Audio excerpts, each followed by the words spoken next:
우리의 위로자 되시며 생명의 주신 되신 하나님 아버지, 코로나19로 인해 나타난 어려운 상황 속에서도 오직 주님의 은혜에 감사하며 기쁜 마음으로 예배드릴 수 있도록 하시니 감사합니다.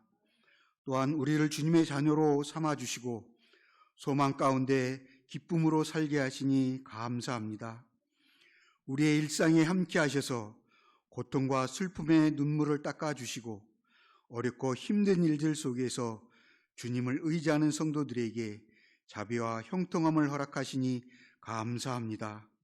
이 모든 일로 인하여 주님 홀로 영광받아 주시옵소서. 우리의 게으름과 나약함으로 주님을 실망시켜드렸고 우리의 욕심을 따라 믿지 않는 이들과 동일하게 살았음을 고백합니다. 주님의 말씀에 순종하지 않은 일과 미지근한 신앙생활로 세상 유혹에 넘어져 지은 모든 죄들을 용서하여 주옵소서. 우리 성광교회를 사랑하시는 주님 감사를 드립니다. 우리 교회가 사랑이 더욱 풍성하여 어려운 이웃을 구제하는 데 힘쓰며 믿지 않는 영혼들을 전도하며 광야 같은 세상에서 빛과 소금 역할을 잘 감당하게 하옵소서. 전 세계적으로 확산된 코로나19가 더 이상 전염되지 않도록 허락하시고 고통과 재앙에서 하루속히 벗어나 성도들이 마음껏 교제하고 큰 목소리로 주님을 찬양하게 하옵소서. 이 일에 대한 주님의 뜻을 잘 분별하게 하옵소서. 오늘 목사님을 통하여 주시는 말씀으로 우리의 믿음이 더욱 강건하여지며 맡겨진 사명을 잘 감당하며 새로운 한 주를 부지런한 종으로 살게 하여 주옵소서. 어려운 상황 속에서 주님 앞에 부르짖는 성도들의 기도에 응답하여 주심을 감사합니다. 오직 주님만이 우리의 피난처시요 산성이심을 감사하며 어떠한 상황 속에서도 주님을 찬양하게 하여 주옵소서. 주일학교 모든 학생들에게 지혜와 청명을 허락하여 주시고 열심히 노력하여 꿈을 이루게 하시며 기쁨 가운데 살아가게 하여 주옵소서. 보이지 않는 곳에서 주님 앞에 충성하고 헌신하는 우리 성도들을 기억하시사 주님의 풍성한 은혜로 함께하여 주옵소서. 감사드리오며 예수님의 이름으로 기도하여 싸움나이다. 아멘.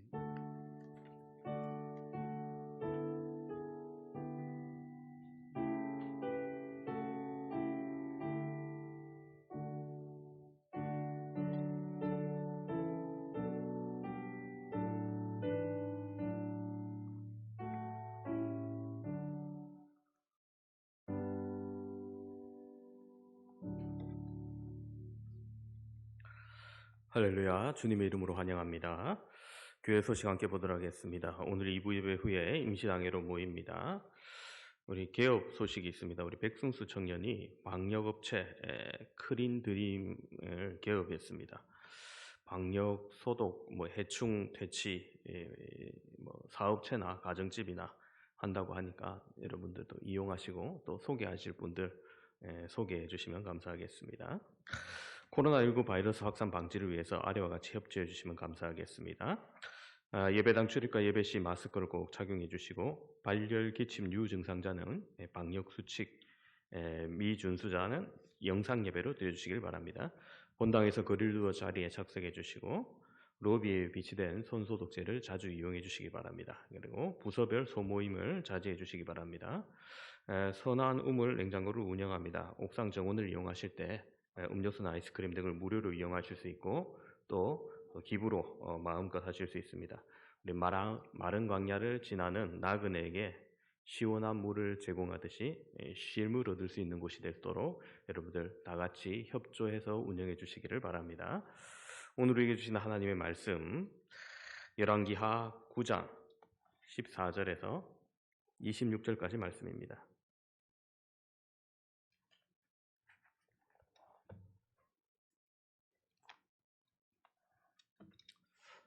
열왕기하 9장 14절에서 26절까지 말씀 제가 봉독하도록 하겠습니다.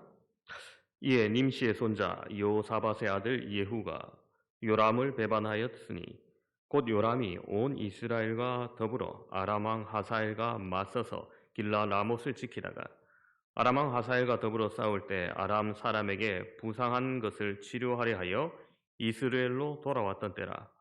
예후가 이르되 너희 뜻에 합당하거든 한 사람이라도 이 성에서 도망하여 이스라엘에 알리러 가지 못하게 하라 하니라. 예후가 병거를 타고 이스라엘로 가니 요람 왕이 거기에 누워 있었습니다. 유다 왕 아하시아는 요람을 보러 내려왔더라. 이스라엘 망대에 파수꾼 하나가 서 있더니 예후의 무리가 오는 것을 보고 이르되 내가 한 무리를 보나이다 하니 요람이 이르되 한 사람을 말에 태워 보내 맞이하여 평안하냐 묻게 하라 하는지라.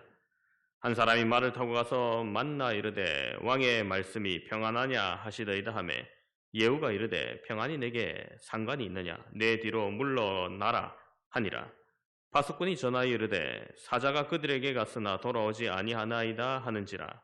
다시 한 사람을 말을 태워 보냈더니 그들에게 가서 이르되 왕의 말씀이 평안하냐 하시더이다 하매 예후가 이르되 평안이 내게 무슨 상관이 있느냐 내 뒤를 따르라 하더라. 파수꾼이 또 전하여 이르되 그도 그들에게 갔으나 돌아오지 아니하고 그 병거 모는 것이 님시의 손자 예후가 모는 것 같이 미치게 모나이다 하니 요람이 이르되 메우라 하매 그의 병거를 메운지라. 이스라엘 왕 요람과 유다 왕 아하시아가 각각 그의 병거를 타고 가서 예후를 맞을세 이스라엘 사람 나봇의 토지에서 만나매 요람이 예후를 보고 이르되 예후야 평안하냐 하니 대답하되 내 어머니 이세벨의 음행과 술수가 이렇게 많으니 어찌 평안이 있으랴 하더라. 요람이 곧 손을 돌이켜 도망하여 아하시아에게 이르되 아하시아여 반역이로다 하니 예후가 힘을 다하여 활을 당겨 요람의 두 팔 사이를 쏘니 화살이 그의 염통을 꿰뚫고 나오매 그가 병거 가운데 엎드려진지라. 예후가 그의 장gat 빛깔에게 이르되 그 시체를 가져다가 이스라엘 사람 나봇의 밭에 던지라. 내가 기억하려니와 이전에 너와 내가 함께 타고 그의 아버지 아합을 쫓았을 때에 여호와께서 이같이 그의 일을 예언하셨느니라. 여호와께서 말씀하시기를 내가 어제 나봇의 피와 그의 아들들의 피를 분명히 보았노라. 여호와께서 또 말씀하시기를 이 토지에서 내게 갚으리라 하셨으니 그런즉 여호와의 말씀대로 그의 시체를 가져다가 이 밭에 던질지니라 하는지라. 아멘.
주 너를 지켜주시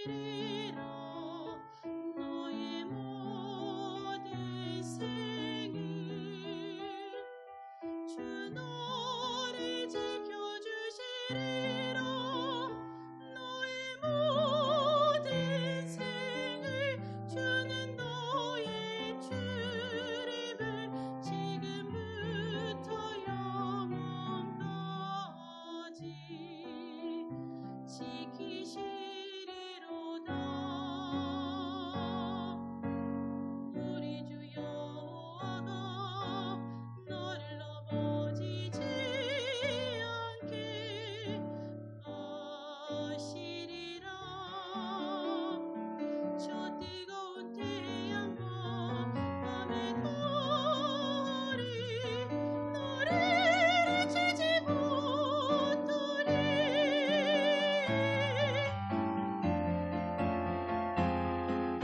내 고선을 향하여 눈을 뜨니 도움이 어디서나. 나의 도움이 천지 지으신 여에게로다. 내 고선을 향하여 눈을 뜨니 도움이 여에게로다.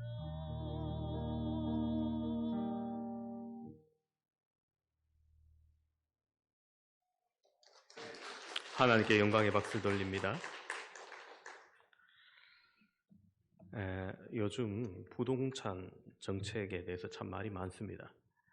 집을 가진 사람도, 집을 팔 사람도, 집을 사고 싶은 사람도 뭔가 대책을 내어놓을 때마다 오히려 치솟는 세금이랑 집값에 참 미래를 예측하기가 어려운 것 같습니다.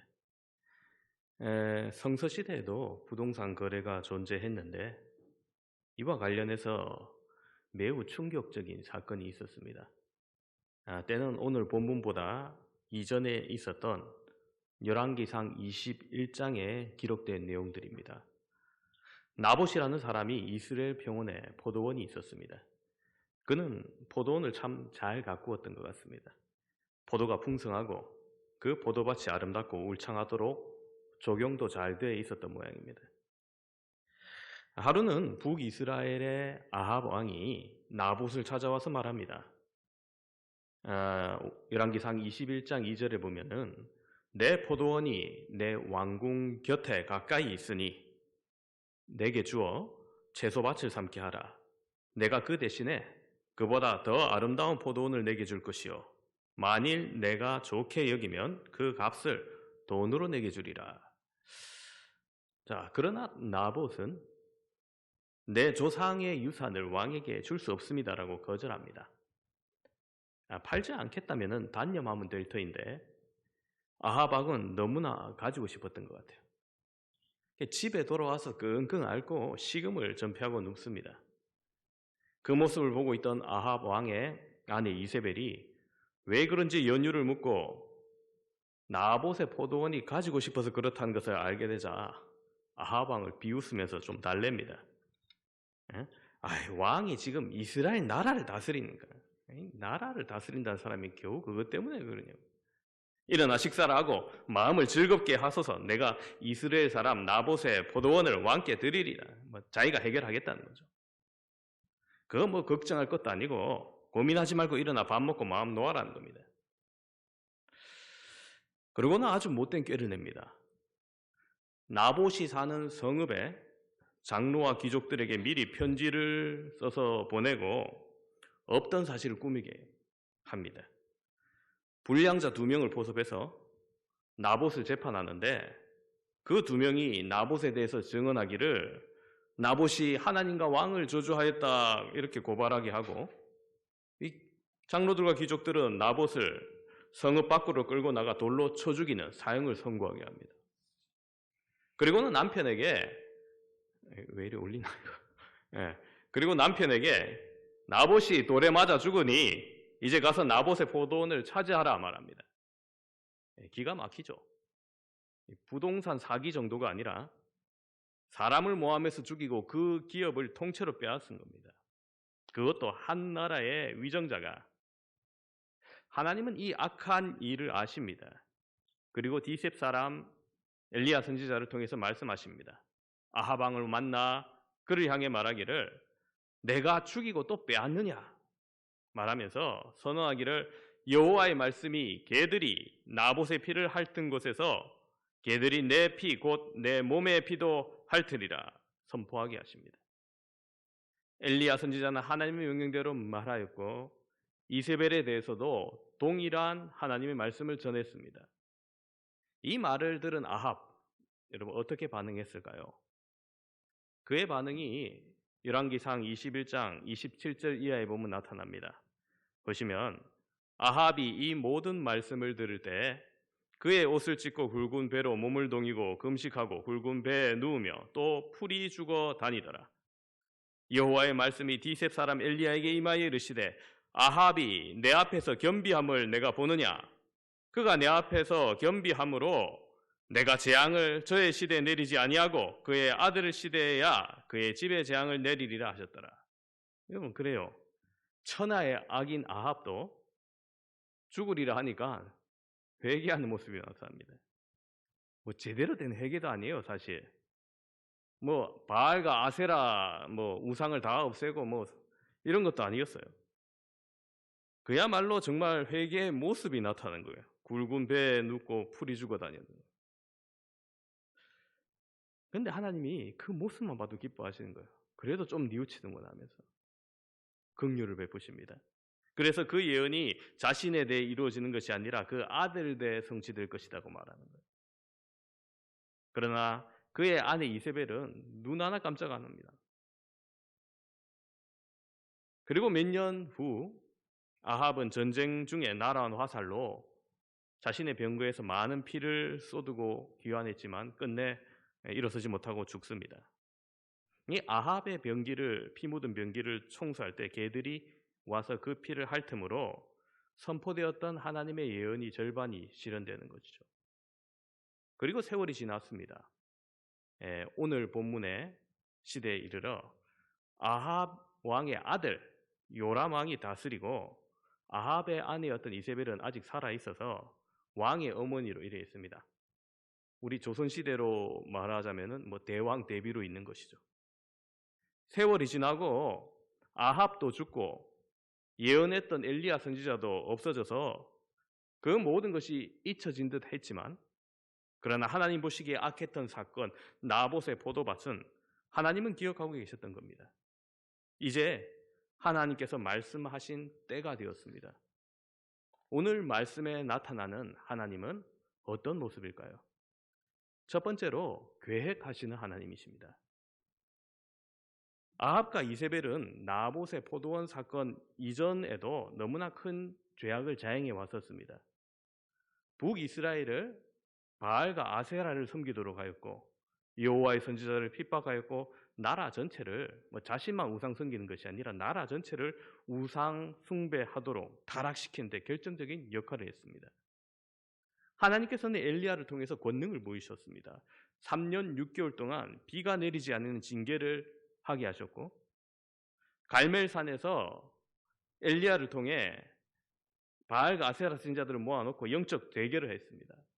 우상은 아무런 능력이 없고 오직 살아계신 하나님만이 비를 내리고 기도에 응답하여 하늘에서 불이 내리는 놀라운 일들을 보이게 하셨는데 그런데도 이세벨은 회개하지 않았습니다. 오히려 꺼리하는 남편 아합을 더욱더 악행하도록 독려하고 선지자 엘리야를 죽이고자 사람을 추격하여 보냅니다. 아니 갈멜산에서 바알과 아세라 선지자와 영적 대결에서 승리하였으면은 여호와 그가 하나님이다 하면서 온 국민이 이제 회개할 줄 알았는데 여전히 회개하지 아니하고 자신을 오히려 죽이려 하는 이세벨의 모습에 깊은 영적 탈진을 한 엘리야는 이제 완전히 탈진이 되어서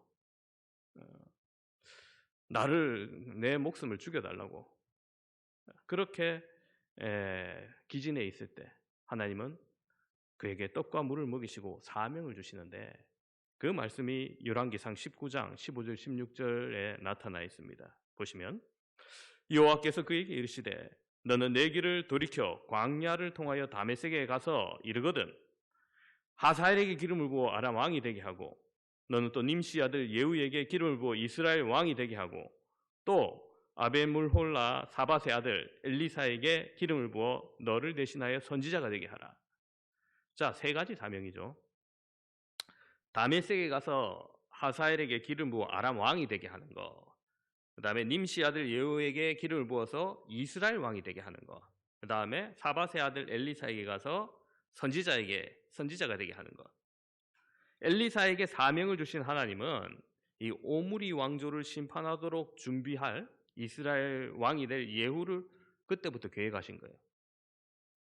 여러분, 남유다는 다윗의 자손이 계속 왕위를 이어갑니다. 그러니까 다윗의 핏줄입니다. 그런데 북이스라엘은 왕가가 이어지질 않아요. 계속 끊겨요. 뭐 한 대, 두 대 만에 뭐 다 끊겨버립니다. 그나마 4대까지 이어져 왔던 게 아합 왕이 속한 오므리 왕조입니다. 근데 하나님은 이 아합의 가문을 당장 심판할 수 있지만은 조금의 시간을 더 주시도록 계획하신 거죠. 오늘 말씀에서 나타나는 하나님의 두 번째는 바로 예언을 이루시는 하나님이십니다. 엘리야는 엘리사에게 기름을 부어 자신을 대신할 선지자를 세우지만 나머지 두 사명은 엘리사가 합니다. 하사엘에게 기름을 부어 아람 왕이 되게 하는 것과 예후에게 기름을 부어 이스라엘 왕이 되게 하는 것, 엘리야가 하늘로 올라가고 난 후에 엘리사를 통해 이루신 것입니다. 시간이 지나 사람들의 기억에도 잊혀질 때쯤 돼도 하나님은 기억하시고 기다리시고 이제 그 때가 되면 이루시는 거예요. 엘리사 선지자가 제자 중 하나를 불러서 말합니다. 오늘 말씀의 배경 열왕기하 9장 1절 이하를 보면 이렇게 불러요.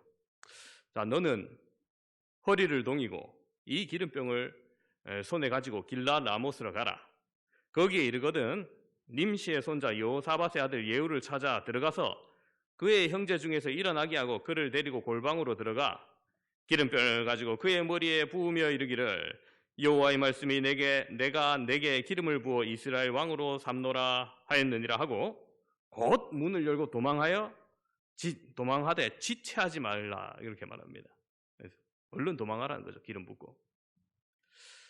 자, 열왕기상 19장에 계획하셨던 것을 열왕기하 9장에서야 드디어 시작하는 거예요. 비록 엘리야는 아니지만은 또 그의 제자 엘리사의 제자를 통해서 이루어 주시는 거예요. 이제 선지자 생도 청년이 스승이 시킨 대로 기름병을 들고 길라 라모스로 갑니다. 그리고 가서 예후를 만납니다. 그때 예후는 여러 장수들과 함께 진영을 갖추고 전쟁을 치르고 있었던 때입니다. 선지자 생도는 여러 장군들 앞에 가서 장관이여 내가 당신에게 할 말이 있나이다 하면서 예후를 따로 부릅니다. 그리고는 갑자기 그 청년이 예후의 머리에 기름을 확 부으면서 여호와의 말씀이 내가 내게 기름을 부어 이스라엘 왕으로 삼노니 너는 내 주 아합의 집을 치라 하면서 얼른 도망가 버립니다. 예후는 갑작스럽기도 하고 당황스럽기도 하겠죠. 이때 머리에 붓는 기름이 감람유, 올리브유입니다. 여러분 집에 올리브유 식용유로 쓰는 분도 계시죠? 그건 머리에 부었다고 생각해 보십시오. 번들번들하고 찝찝하고 줄줄 흘러내리고 아주 이게 뭐야 하면서 막 그럴 거예요. 자, 자리로 돌아오니까 그 자리에 있는 사람들이 묻습니다. 그 미친놈이 무슨 일로 당신을 부르더냐? 제 말이 아니고 성경에 있는 그대로입니다. 하니까 예후가 막 기름 범벅된 머리를 막 닦으면서 얘기하겠죠. 그 놈이 글쎄 와서 갑자기 기름을 부으면서 이스라엘 왕으로 삼는다 하더라. 이래 얘기합니다. 그랬더니 갑자기 그 자리에 있는 무리들 전부가 일어나서 자기의 옷을 급히 가져다가 예후 밑에 깔고는 나팔을 불고 예후는 왕이라 하면 만세삼창합니다. 갑작스럽게 그 자리에 있는 모든 사람들이 예후를 왕으로 인정합니다. 아니 이렇게 왕이 쉽게 될 수도 있습니까? 무슨 게임하는 것도 아니고. 여러분 지금 이스라엘 왕이 멀쩡히 살아있어요. 모반이라는 게 같은 마음을 가진 동료들을 모으고 치밀하게 준비해도 사람의 마음이 하나 되지 못하고 비밀이 들통나고 거세가 실패하는 경우가 얼마나 많습니까? 이런 사극 같은 데 보면. 그런데 하나님은 그 순간순간의 모습들과 사람의 마음을 움직이시고 이루시는 하나님이시는 거예요. 예후의 동료들과 부하의 마음을 움직이시고 그곳에 있는 사람들의 마음을 한 마음으로 되게 하신 겁니다. 잠언 19장 9절은 이렇게 말씀합니다. 사람이 마음으로 자기 길을 계획할지라도 그 걸음을 인도하시는 이는 여호와 하나님이시다. 그렇습니다. 예후가 지금 스스로 자기의 길을 계획하고 준비한 것이 아니었습니다. 온전히 하나님께서 계획하셨고 한순간에 다 이루어주신 거예요. 세 번째 하나님의 모습은 보응하시는 하나님이십니다. 여러분, 보응의 뜻은 착한 일과 악한 일, 그 원인과 결과에 따라 대가품을 받는다는 뜻이에요. 성경에서 말하는 보응의 주체는 하나님이시며 하나님은 각 사람에게 그 행한 대로 갚으시는 분이십니다. 선과 악을 보시고 그것을 기억하시고 엄중한 심판을 하시는 분이십니다. 이제 아합의 집을 향한 하나님의 엄중한 심판이 시작됩니다. 그때 요람 왕은 아람과의 전쟁에서 같이 있었는데 부상을 당해서 먼저 이스라엘 평지에 있는 궁전으로 돌아와 있을 때입니다. 바로 나봇의 포도원 근처인 거죠. 예후는 그 전쟁터에서 갑자기 왕이 되었지만 선지생도의 예언대로 아합의 집을 멸하러 갑니다. 근데 여러분, 이런 일들은 비밀이 잘 지켜지고 신속히 이루어져요. 먼저 한 사람도 도망해서 이스라엘에 배반한 소식을 전하지 못하게 합니다. 그리고 바로 병거를 타고 이스라엘을 출발합니다. 여러분, 이게 예후의 장점이에요. 속히 실행하는 것. 곧바로 말을 달리며 군대를 몰아가는 겁니다. 여러분, 아무리 소문이 빨라도 그 시대 달리는 말보다 빠르진 않잖아요. 마병들을 이끌고 이스라엘로 빨리 달리니까 이스라엘 망대 파수꾼이 보고 먼지가 무럭무럭 오는 군대 한 무리가 오는 걸 보이거든요. 아람 왕에게 보고합니다. 저기 무리가 빠르게 달려오나이다. 분명히 이스라엘 군사인데 너무 빠르니까 수상해서 한 사람을 말을 태워서 맞이하게 가고 묻습니다. 평안이냐 샬롬이냐 묻는 거죠. 그런데 예후는 달려온 사람에게 평안이 내게 무슨 상관이냐, 너는 나를 따르라면서 뛰어가서 같이 막 달려가게 합니다. 사람을 보내도 같이 계속 달려오니까 소식이 먼저 오지 않으니까 다시 한 사람을 말을 태워 보냅니다. 그런데 예후는 여전히 똑같이 대응합니다. 얼마나 빨리 모는지 파수꾼이 정말 빨리 모는데 마치 예후가 마차 몰듯이 미친 듯이 몰고 들어온다고 그렇게 아마 이 사람이 평소에도 속도감을 좀 즐겼던 모양이에요. 요람이 이거 안 되겠다 해서 이제 본인이 직접 병거를 타고 마침 문병와 있던 유다왕 아하시아와 함께 예후를 맞이하러 나갑니다. 여러분, 유다왕 아하시아는 왜 지금 이때 여기 있느냐? 유다왕 아하시아가 아합의 딸 아달랴와 결혼을 합니다. 그래서 아합 왕의 사위가 돼요. 그러니까 지금 처남 왕이 아프니까 처남 문병하러 온 거예요. 그들이 함께 가서 예후를 딱 만난 곳이 어디냐? 오늘 21절에 기록하기를 요람이 이르되 메우라 하매 그의 병거를 메운지라. 이스라엘 왕 요람과 유다 왕 아하시아가 각각 그 병거를 타고 가서 예후를 맞을새 이스라엘 사람 나봇의 토지에서 만나며, 바로 하나님께서 말씀하신 그 토지 위에서 정확하게 만나는 거예요. 하필 그곳에서 이스라엘 나봇의 토지 위에서 정확하게 이루시는 분이시죠. 요람은 예후를 보고 묻습니다. 요람이 22절에 요람이 예후를 보고 이르되 예후야 평안하냐 하니 대답하되 내 어머니 이세벨의 음행과 술수가 이렇게 많으니 어찌 평안이 있으랴. 자, 이 말을 듣고 요람은 곧 반영임을 깨닫고 도망하려 했지만 예후가 힘을 다해 화살을 당겨 힘껏 화살을 쏘니까 염통을 꿰뚫고 관통하여 병거 가운데 쓰러집니다. 이제 예후는 하나님께서 말씀하신 대로 요람을 심판했던 거죠.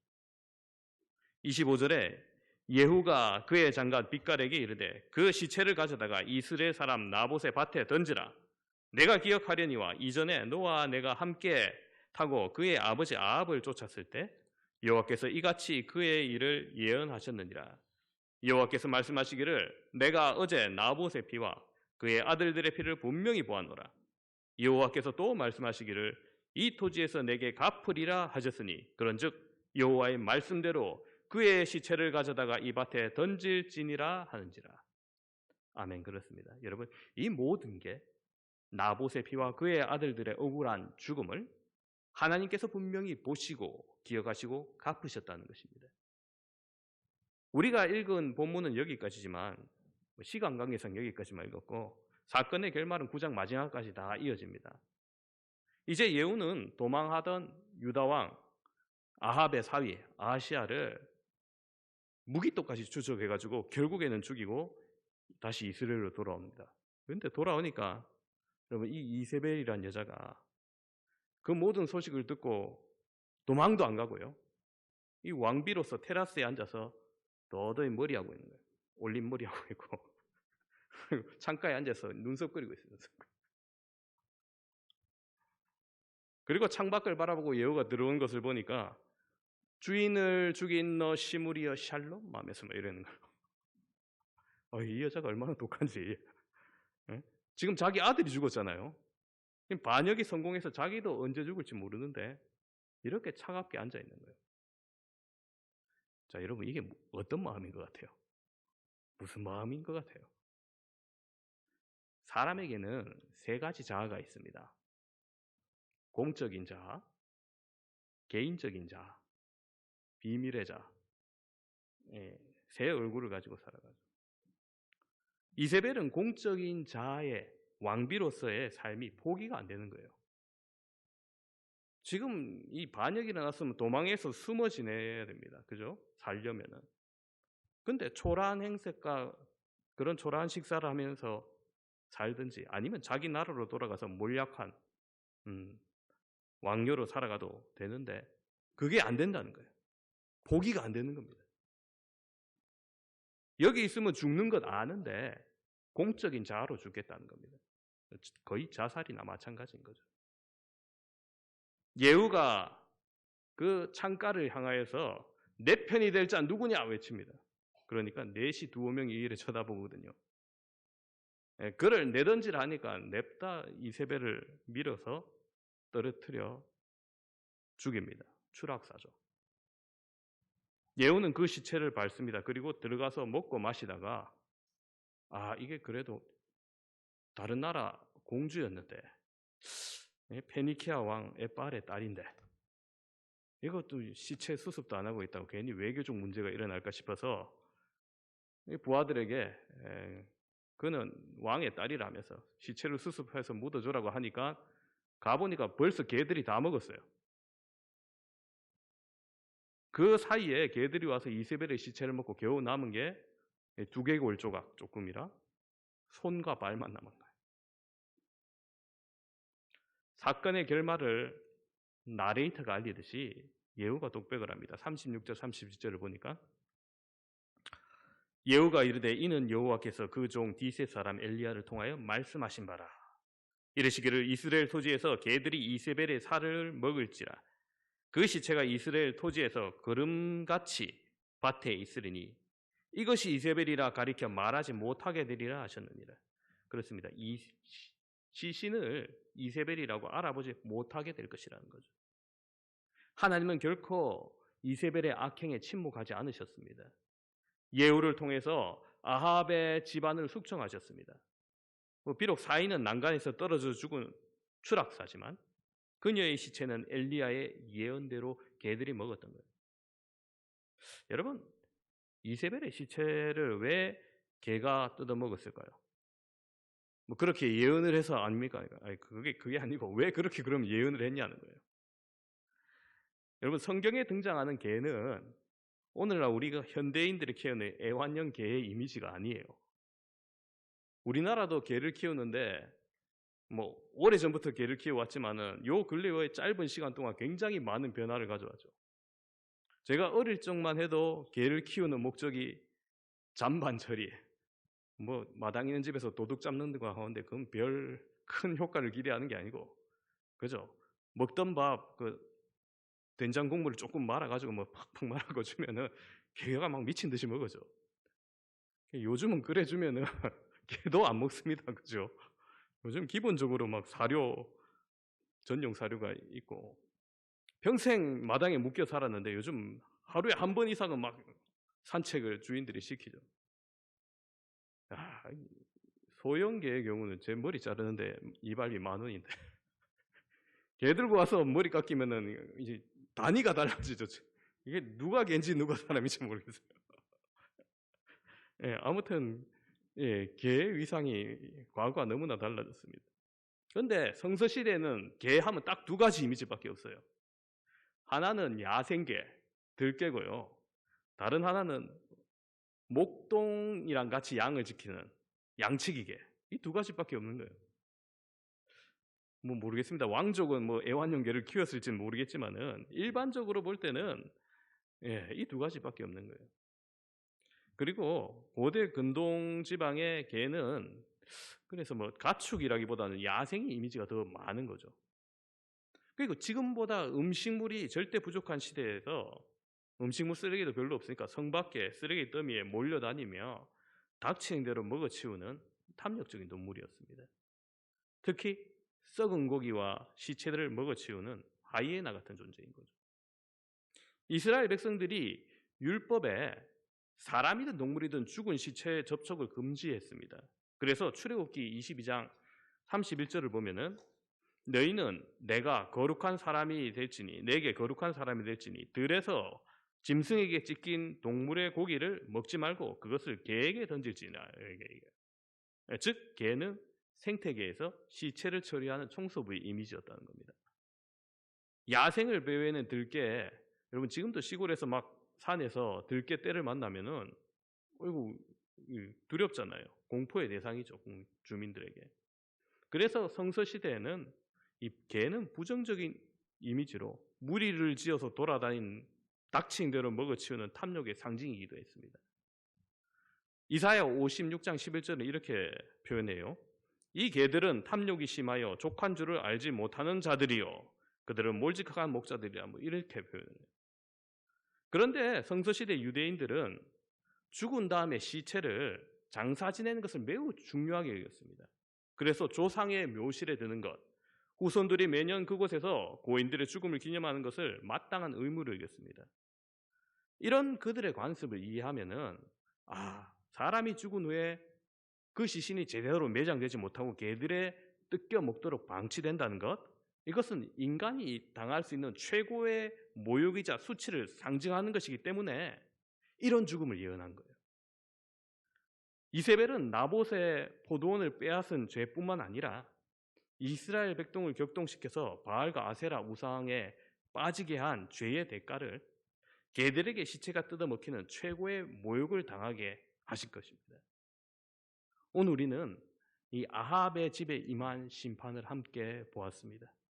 여호와의 선지자들을 죽이고 핍박하며 이스라엘을 우상의 소굴로 만들고 나봇의 포도원을 사악한 계획으로 빼앗았던 그들의 죄악을 심판하신 것입니다. 우리는 이 사건을 통해서 계획하시고 이루시고 보응하시는 하나님의 모습을 보았습니다. 사랑하는 성도 여러분, 이처럼 하나님은 복도 화도 내리지 아니하시는 분이 아니라 오늘도 살아 역사하시는 분이신 것입니다. 우리도 이 세상 살아갈 때 때로 나봇처럼 악한 일을 당할 수 있습니다. 억울한 피해자가 될 수도 있지만 비록 그러할지라도 그 악행을 보응하시는 하나님을 기억하시기를 바랍니다. 하나님께서 갚으시고 하나님께서 심판하십니다. 포기하지 마시고 억울한 일 당했다고 자살하지도 마시기를 바랍니다. 자살은 하나님의 공의를 의심하는 것이 됩니다.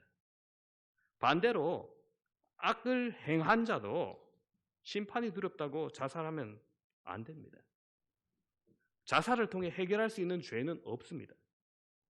자살은 또 다른 살인입니다. 자아를 살인하는 거죠. 자살로 용서받을 수 있는 죄악은 아무것도 없습니다. 최근에 성추행 문제로 자살한 박원순 전 서울시장에 대해서 사람들의 견해가 참 다양한 것을 보게 됩니다.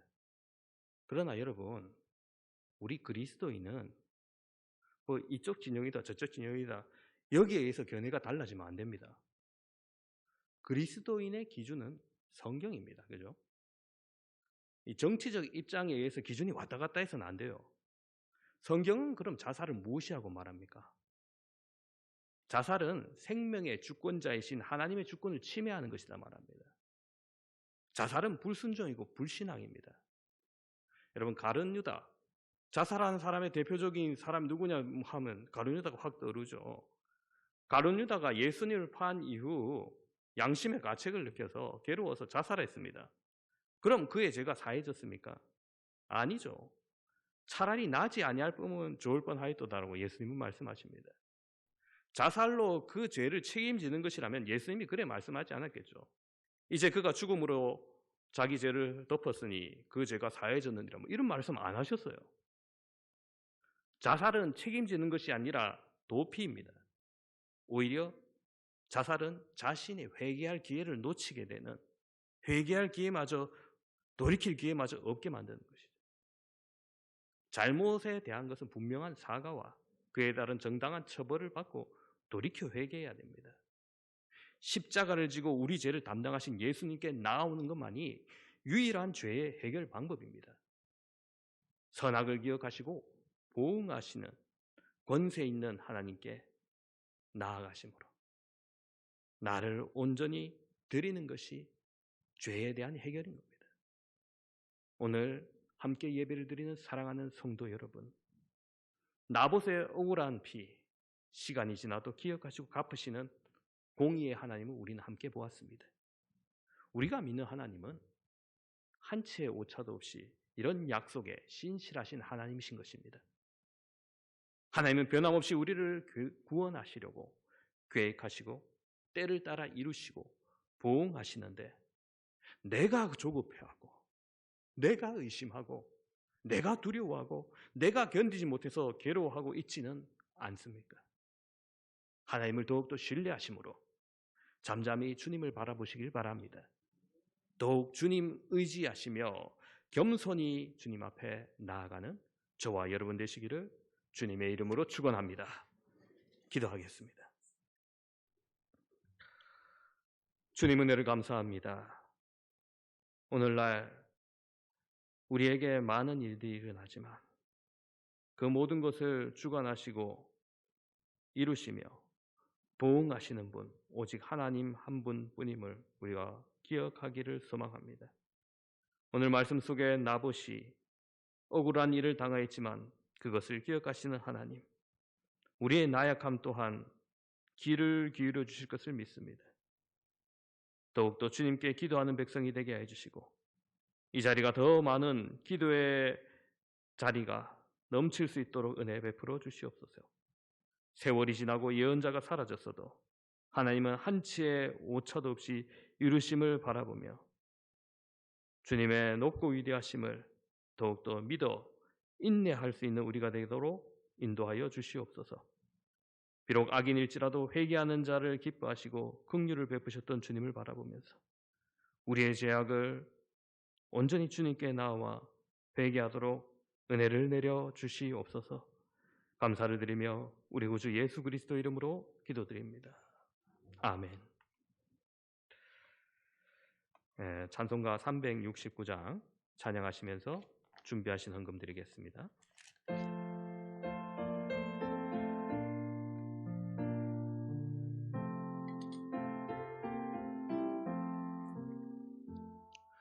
죄짐 맡은 우리 구주 어찌 좋은 친구인지 걱정 근심 무거운지 우리 주께 맡기세. 주께 고함 없는 고로 복을 받지 못하네. 사람들이 어찌하여 바랄 줄을 모를까. 시험 걱정 모든 괴로움 없는 사람 사람 누군가 부질없이 낙심 말고 기도드려 아뢰세. 이런 진실하신 친구 찾아볼 수 있을까? 우리 약함 아시오니 어찌 아니하릴까? 근심 걱정 무거운 짐 아니 진자 누군가? 비난 쳐는 우리 예수 주께 기도드리세.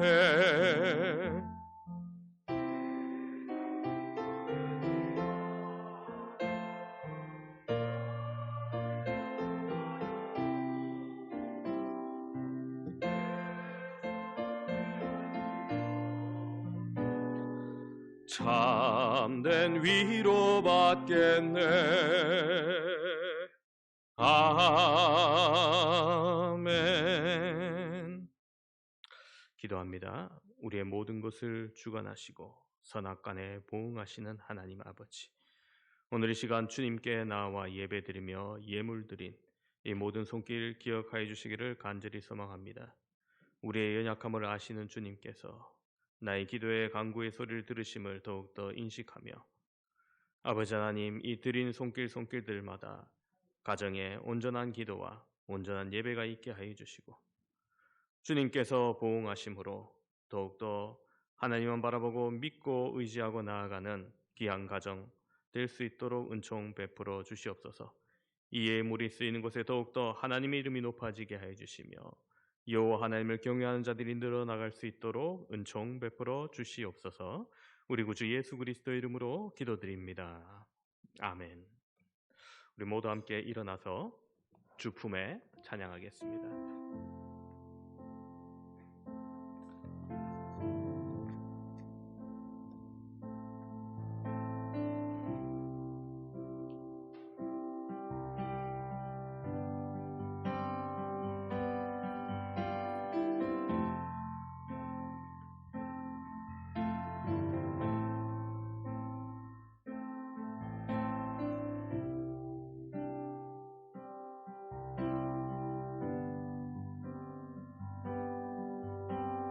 주 품에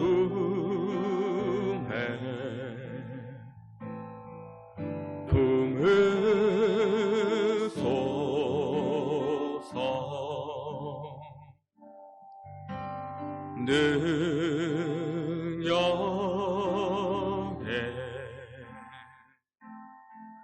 발로 덮으소서.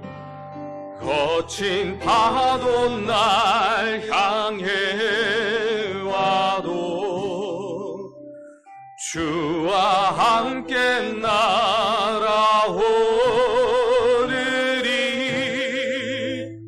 폭풍 가운데 나의 영혼 잠잠하게 주를 보리라.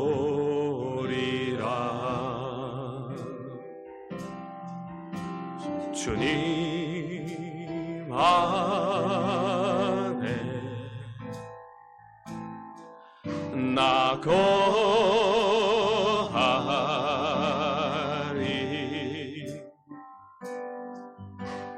주는요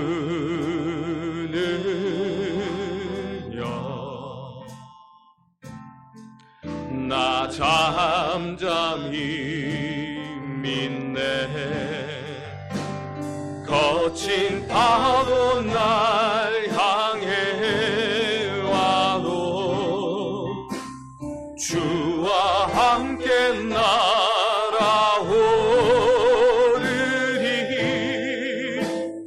폭풍 가운데 나의 영혼 잠잠하게 주를. 우리 함께 두 손을 들고 거친 파도 날 향해 와도 주와 함께 날아오르니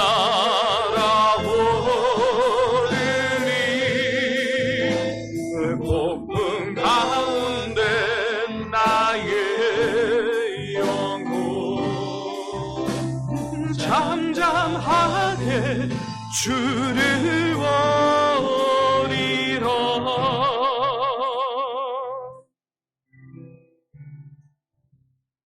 지금은 우리 주 예수 그리스도의 은혜와 하나님 아버지의 무한하신 사랑과 성령님의 위로 감동 충만하심이 회개한 자를 기뻐하시고 돌이켜 오는 자를 막지 아니하시며 오늘 보응하시는 하나님 아버지 앞에 더욱더 신실하게 믿음으로 바라보기로 다짐하고 작정한 우리 모든 성강교회 성도 머리머리 위에 그 가정과 직장과 사업터 위에 이제로부터 영원토록 항상 함께 있을지어다.